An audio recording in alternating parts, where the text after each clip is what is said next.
दोस्तों, सबसे पहले सब्सक्राइब करें, नोटिफिकेशन बेल दबाएं और सबसे पहले वाली ऑप्शन ऑल करें, जिससे हमारी आने वाली नई वीडियो की नोटिफिकेशन आपको फ़ौरन मिल जाए। जय श्री राम भक्तों।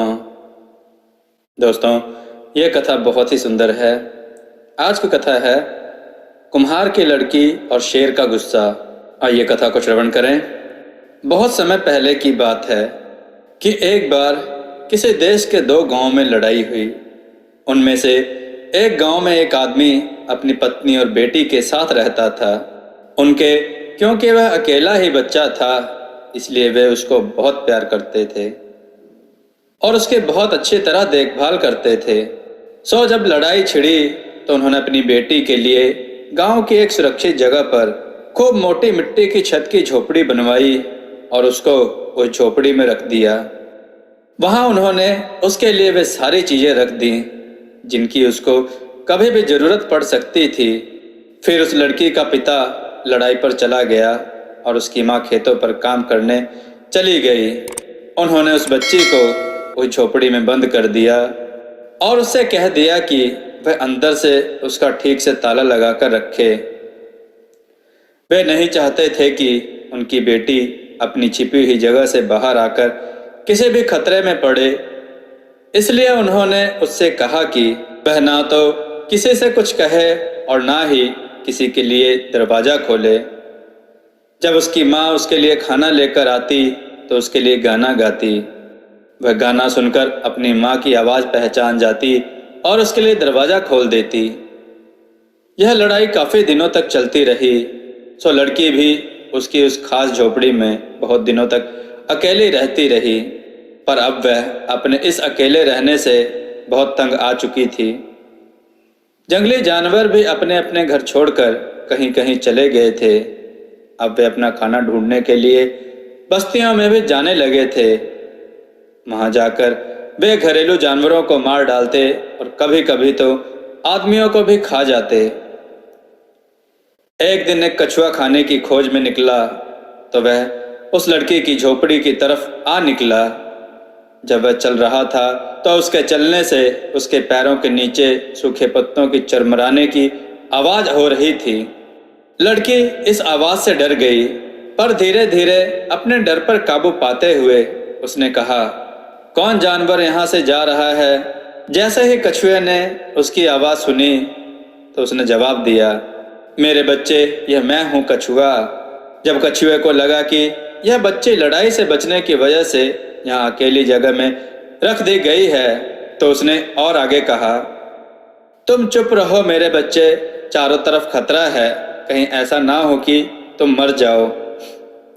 जब लड़की ने यह सुना तो वह पहचान गई कि वह कछुआ है, तो वह जोर से हंस पड़ी और बोली, ओ अपनी तारीफ करने वाले, क्या तेरे छोटे छोटे हाथों से?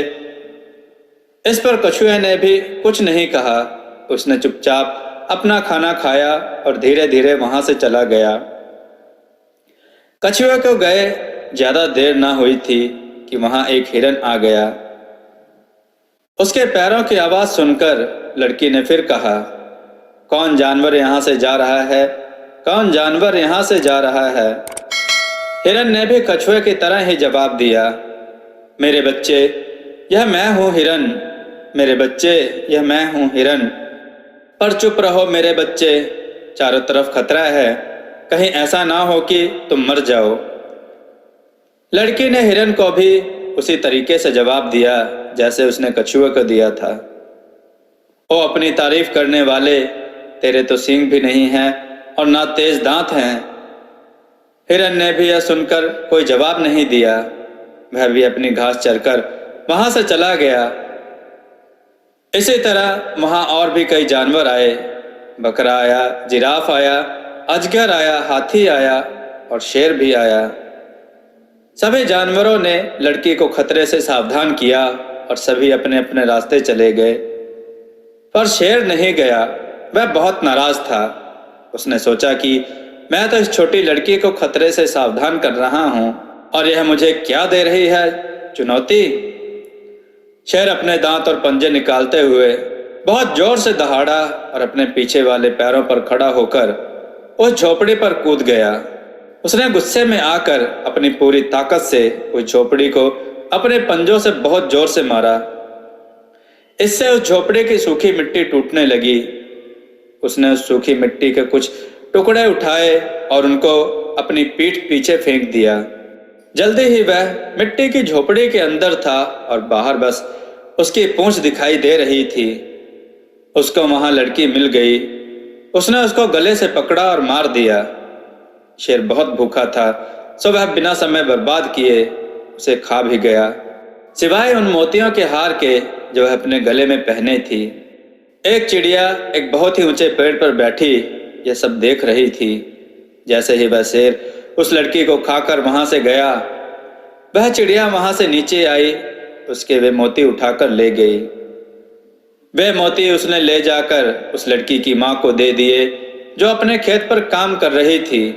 वह लड़की की माँ से बोली, तुम्हारे जैसे किसी बहरे को यह कहने का क्या फायदा कि लड़ाई चल रही है। वह जो नहीं सुनती वह भी जल्दी ही सुन लेगी। यह कहकर उसने वे मोती लड़की की माँ की गोद में डाल दिए। जैसे ही लड़की की माँ ने वे मोती देखे तो उसको पहचान गई। उसको लगा कि उसकी बच्ची के साथ कुछ बुरा हो गया है। वह अपनी बेटी की झोपड़ी की तरफ भागी और उसको टूटी फूटी और खाली देखकर रो पड़ी। वह इतना रोई कि उसके आंसू भी सूख कर खत्म हो गए। वह चिल्लाई, पर अब कुछ नहीं हो सकता था। उन्होंने जिस डर की वजह से अपने बच्चे को छुपाया था, उसके साथ वही दुर्घटना हो गई। अब वे पछताने के सिवाय कुछ ना कर सके। दोस्तों, आपको यह कथा कैसी लगी? अपने विचार और सुझाव कमेंट में जरूर दें। हमारी कथाओं को लाइक करें, हमारे चैनल को सब्सक्राइब करना ना भूलें। हमारी कथाओं को शेयर जरूर करें, जिससे लोगों को अच्छा ज्ञान प्राप्त हो। जय श्री राम भक्तों।